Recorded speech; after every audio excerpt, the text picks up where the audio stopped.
What about the time I heard, did you do a 45-minute guest spot in front of Chris Rock? Hey, come on, man. I know you did. I'm saying what I heard. This is what I heard. You did a 45-minute guest. Is this thing on? It is. But have you heard? Have you ever heard on? that? Have you heard that rumor? Fuck no. You never heard that rumor before? No. Okay, then. No, fuck it. We'll I can no. Because I know what you're talking about. Okay, but it's no rumor. This should be blowing me. Listen. I know that's right. Listen. And you should ask every question. I ain't got no problem with you. I don't have no beef about that. Okay. Let me say this. Coming from the Def Jam era, and I'm and I want to try to paint the picture. When Def Jam hit,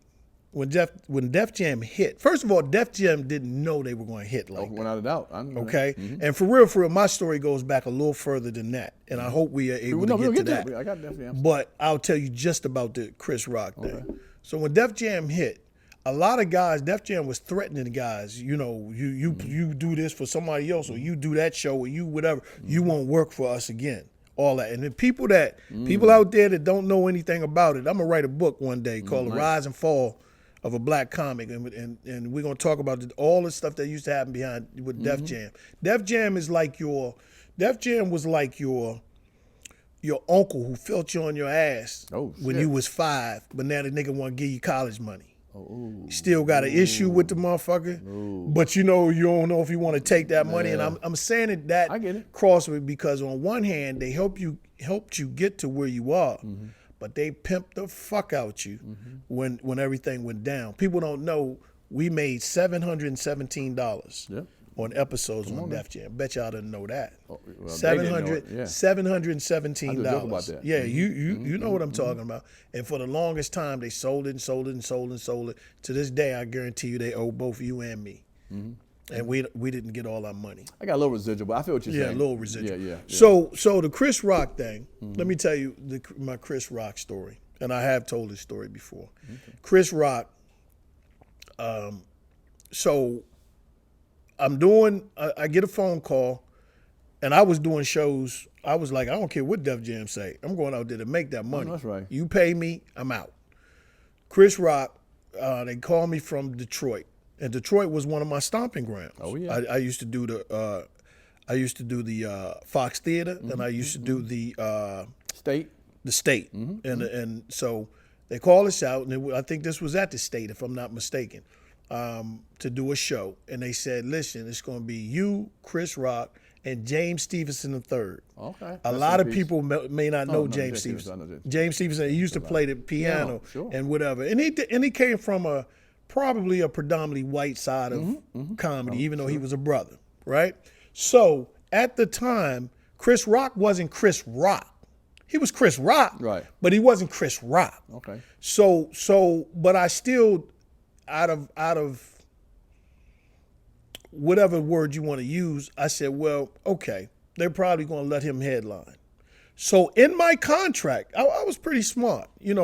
I said, because the way I made my money, people don't understand. The way I made my money is I would go on the stage and prove I was worth the money you was paying me. I wasn't going on and say, you give me this money and I just go out and do a show. No.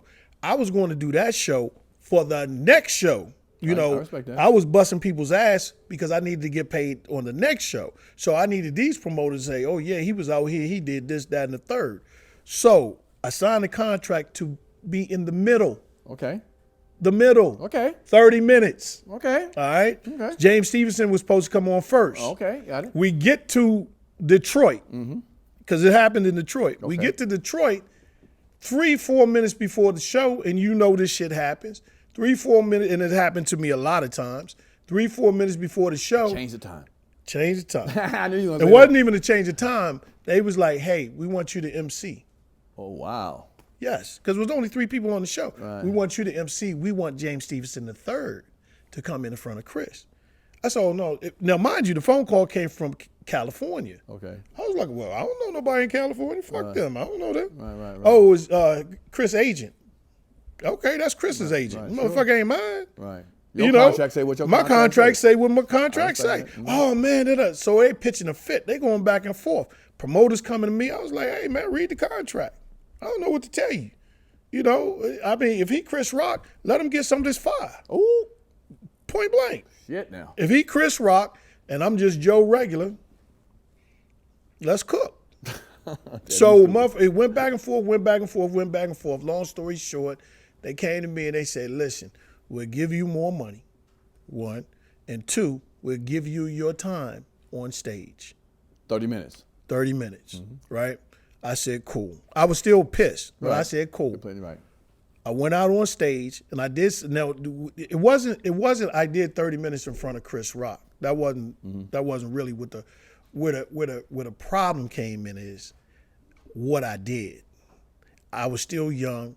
I was still brass. I was still, fuck you. Right. I don't care who you are. I'll bust your ass on the stage. I was in that neighborhood, and I went through that for a minute. I'm not gonna lie. I didn't do the business the way that you're supposed to do the business. In other words, I should have left space for Chris Rock to be Chris Rock. Okay, explain that. Explain it. When you go on stage and you, at the time, I'm knocking the ball over the fence. Right. Damn near I will. Sure. Or at least I'm thinking it. No, Everywhere you I'm going, was. I'm getting standing ovations. I'm doing this, I'm doing that.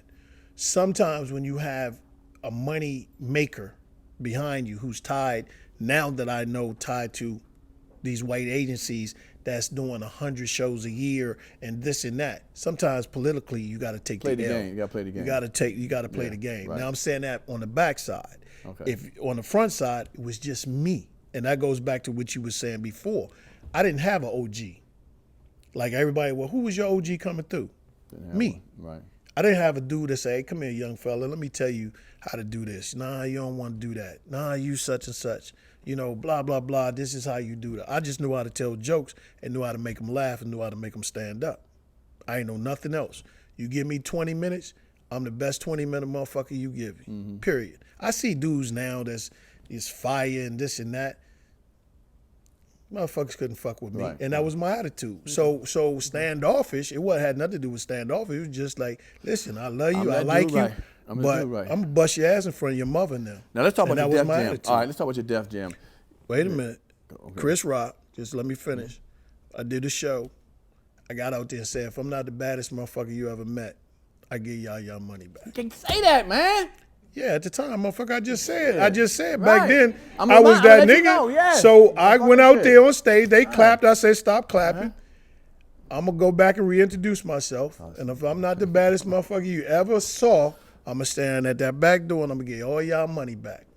And I went back, reintroduced myself, came out there and smoked the building. Then I took the mic, threw the mic down, walked off. Nigga, I was blackballed like a motherfucker. And you said, you, and I know eventually you're going to get, how did I get blackballed and why I keep saying it? It was the Chris Rock show. All right. I Fair lost enough. about, Come on, $500,000. no. I lost close to $1 million. Wow. Turn me up a little bit.